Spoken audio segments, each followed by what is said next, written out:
behind closed doors in Port Harcourt.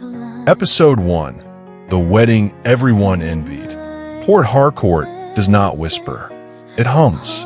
Even in the morning. Even in celebration. On that Saturday in government-reserved area, the streets were alive long before the bride arrived. White canopies stretched across the compound of a high-end event center in GRA. Decorators moved like choreographed dancers. Caterers shouted over the thrum of generators. Traffic thickened along ABA Road as guests in lace and Agbada stepped out of tinted SUVs. It was the kind of wedding people repost, the kind that trends quietly on WhatsApp status. Amara stood in front of a mirror inside the bridal suite, watching strangers adjust her veil. She was calm, too calm. They said she was lucky. Oil company husband, responsible man, church worker, soft-spoken. He had the smile of a man who knew cameras loved him. Tunned. When he held her hand at the altar, his grip was firm, not romantic, firm, as if reminding her of something unspoken. The church auditorium was full. He served in the media unit. He was respected. He quoted scripture during courtship, spoke about purpose, about submission, about order. Marriage is structure, he once told her during their engagement. She thought he meant stability. She didn't notice that every time she disagreed with him, his jaw tightened. She didn't notice how he corrected her tone in public. Lower your voice, Amara. Smile more. Don't interrupt. Small things. Tiny adjustments. Love can look like instruction when you are hopeful. The reception was louder than the ceremony. Music swallowed conversation. Laughter floated. Champagne glasses clinked. People said, "This is what we prayed for." When they danced, he leaned close to her ear and whispered, "Don't dance like that." She laughed, thinking he was joking. He wasn't. Later that night, the city softened under darkness.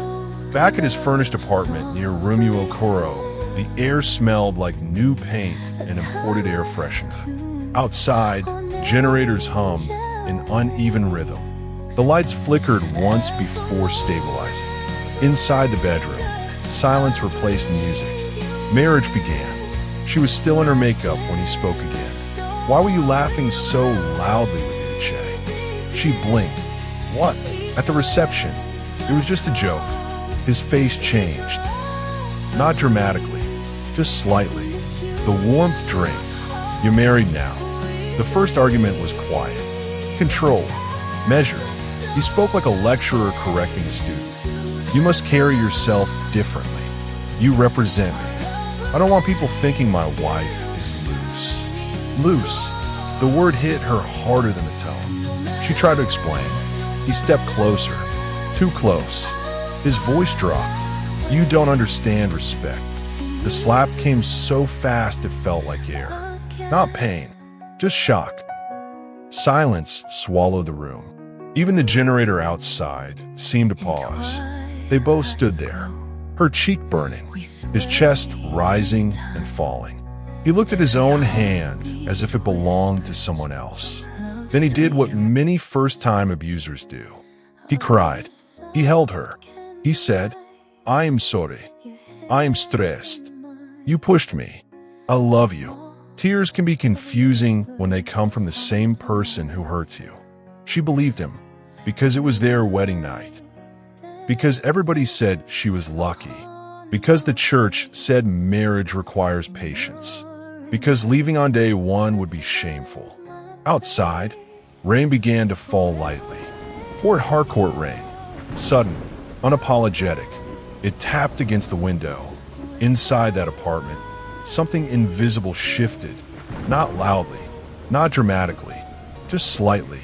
And in that slight shift, a pattern was born. The music had been loud that day. The prayers had been powerful. The cameras had flashed, but none of it was loud enough to drown the sound of that first slap. The rain did not stop that night. Neither did the silence. By morning, Amara had mastered her first lesson in marriage. Smile outside. Endure inside. When her phone buzzed with congratulatory messages, she replied with heart emojis. When her mother called and asked, "How was your first night?" she said, "It was beautiful." And somewhere in Port Harcourt, another perfect marriage was born. But something else was born too. Control. And control does not stay small for long. Because what starts with one slap often grows into something louder. In episode 2, the apartment on ABA Road becomes quieter. Her phone begins to interest him. Passwords become questions. Questions become accusations. And the first time she lies to protect him, she will not recognize herself. Episode 2 drops soon. And this time, the rain won't be the only thing falling.